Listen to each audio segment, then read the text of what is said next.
Satu sisi Pak, kalau kita lihat juga, beberapa tahun terakhir yang kita sangat-sangat lihat dan sangat-sangat santer, BUMN itu juga didorong untuk go global ya Pak ya.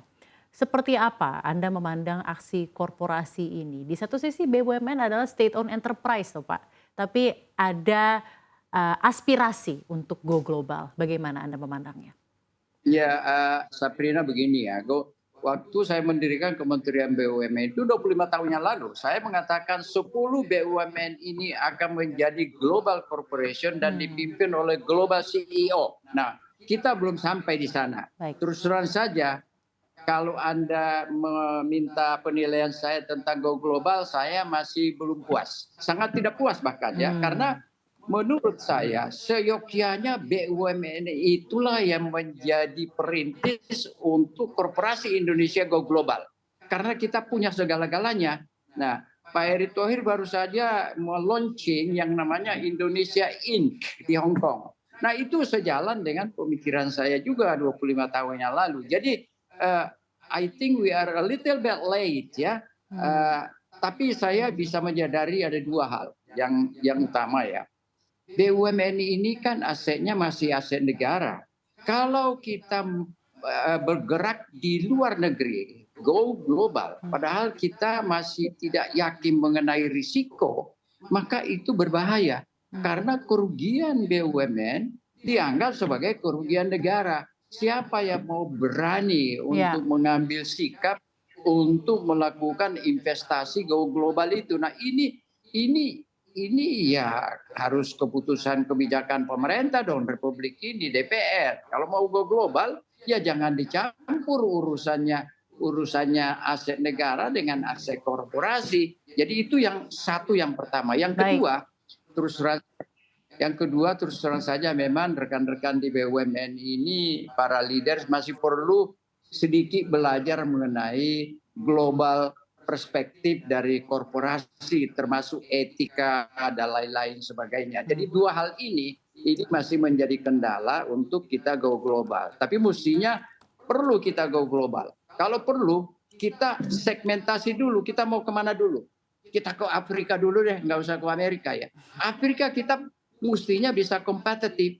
Nah, Pak Jokowi saya dengar itu mendorong Hmm. BUMN go global di Afrika, beliau dari Afrika. Ini satu strategi yang menurut saya tepat. Mudah-mudahan bisa dieksekusi oleh Pak Erick Thohir. Hmm. Baik Pak. Pak, ini mungkin saya ingin minta tanggapan Anda mengenai kemarin juga kan Pertamina kalau tidak salah masih dalam konteks go global ini sudah berekspansi. Terakhir tuh kemarin ke Afrika ya Pak kalau tidak salah. Tanggapan Anda seperti apa Pak? Ya, betul. Ya, dulu ya memang sudah lama, tapi kan seperti di Niger sana, di mana itu di Afrika masih belum begitu berhasil. Hmm, Eh, eh, ya pertama yang seperti saya katakan tadi, ya kita itu masih malu-malu. Sebenarnya kemampuan Pertamina untuk melakukan ekspansi, khususnya seperti di Afrika, mestinya sudah bisa. Cuma harus hati-hati saja. Punya kemampuan Pertamina, punya financial resources yang cukup, ya. dan manajemen Pertamina juga sudah bagus. Tapi di sektor pertambangan, main ID itu pasti mampu deh. Ya, kalau didorong saja. Hmm, Jadi dua menurut saya sektor energi, bahkan di sektor pertambangan mungkin bisa lebih cepat lagi. hmm. Tadi Pak Tandre bilang hati-hati dalam hal ekspansi ini untuk Pertamina ke Afrika. Betul, Bisa dielaborasi Pak, betul. maksudnya hati-hati ini seperti apa? Nah, hati-hati begini, kan tergantung kita di bidang mana mau ekspansi. Oh, Kalau kita ya. baru mau menggali-gali, ya, itu risikonya kan bayangkan kalau Anda di hulu itu mau investasi, belum tahu daerahnya, Mhm, itu risikonya kan iya. sangat besar. Saya pernah di Pertamina dulu, kita itu beli apa namanya perusahaan yang sudah jalan dulu gitu ya. Nah, itu kehati-hatian itu. Daripada kita memulai dari zero, mengambil risiko yang tidak bisa diperkirakan, kita beli dulu yang sudah jalan gitu. Kita masuk dulu kecil-kecilan sambil belajar. Itu kehati-hatian itu di situ, ya. Kalau misalnya ambil saja misalnya batu bara, itu jauh lebih tidak berisiko misalnya ya. Hmm, Jadi makanya saya mengatakan mungkin di sektor pertambangan ini akan lebih visible untuk kita mendorong globalisasi di daerah-daerah yang memang mempunyai sifat-sifat di sektor pertambangan hampir sama dengan kita, cuma Oke. kita lebih unggul. Itu di Afrika itu, Mbak, di Afrika. Mhm. Jadi sudah ada note sedikit ya Pak mengenai hal itu ya untuk BUMN Ya, yang ingin betul. berekspansi gitu ya dari Pak Tanri Ya, sendiri. betul. Pak ini masih Tapi ya itu silakan Pak. tapi itu Mbak Safira ini harus ada kesepakatan politik ya untuk mengambil sikap bahwa kerugian itu kalau kerugian korporasi atau bisnis janganlah dikriminalisasi manajemennya. Karena kalau itu manajemen mengatakan daripada saya mengambil risiko, mendingan jangan bikin apa-apa. Itulah risiko paling besar. Karena Anda tidak berbuat apa-apa, kehilangan peluang. Itu Mbak, tolong disosialisasikan tuh. Kerugian paling besar adalah tidak mengambil resiko ya Pak ya. Itu dari tadi Pak Tanri Iya, Abeng sampaikan. the biggest risk is not To take taking any risk. risk. Ya. Baik Pak Yes, itu untuk yes. pesannya untuk BUMN terutama untuk ingin berekspansi dan tentu untuk maju ya Pak ya ke depannya untuk State Owned Enterprise Indonesia. Exactly. Ya Pak. Sosialisasikan Iya. saja tuh. Bilang saja itu dari Tanri Abeng. Akan disampaikan Pak tentunya masih dalam jadi- event BUMN Performance Report. Nah Pak ini sedikit juga Ya. evaluasinya Pak mengenai initial public offering ya Pak ya. Kita tahu ada Ya. beberapa BUMN yang sudah IPO.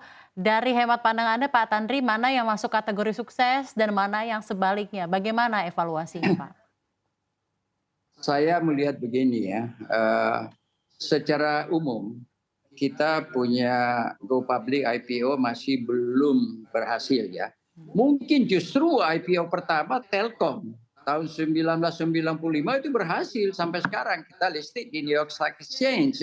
Tapi lihat misalnya yang namanya Krakatau Steel itu rugi. Saya kasih contoh ya, Krakatau Steel itu tahun 1998 ketika saya jadi menteri, kapitalisasinya itu sudah 1.3 billion US karena ada yang mau membeli 40% itu nilainya 500 juta US dollar. Artinya apa? Kapitalisasi pada tahun 1998 itu sudah 18 triliun. Berapa kapitalisasi yang namanya perusahaan itu apalagi tadi namanya Krakatau Steel sekarang? Ya. Itu hari ini 4 triliun. Mestinya sudah 10 kali lipat. Ini dia mengecil gitu. Jadi menurut saya itu gagal total. Kenapa? Nah, strategi. Saya mengatakan kalau mau go IPO, benahi dulu yang namanya BUMN itu. Oke. Kalau perlu, kalau tidak punya kemampuan, bawa strategic partner. Maka saya waktu itu bawa strategic partner mau masuk ke Krakatau Steel. Nanti dia yang kembangkan, sesudah dia naik, fundamentalnya bagus, baru IPO. Tapi saya gagal waktu itu karena politik, nggak bisa dilarang. Akhirnya belakangan berapa ya, 7 tahun lalu baru go public, sekarang rugi. Market kapitalisasinya menyusut luar biasa. Nah, menurut saya itu gagal. Jadi itu strategi. Harus dibenahi dulu BUMN-nya. Kalau tidak bisa sendiri, bawa strategic partner. Kalau misalnya teknologinya kita butuhkan, bawa strategic partner, baru kita go IPO. Itu. Baik.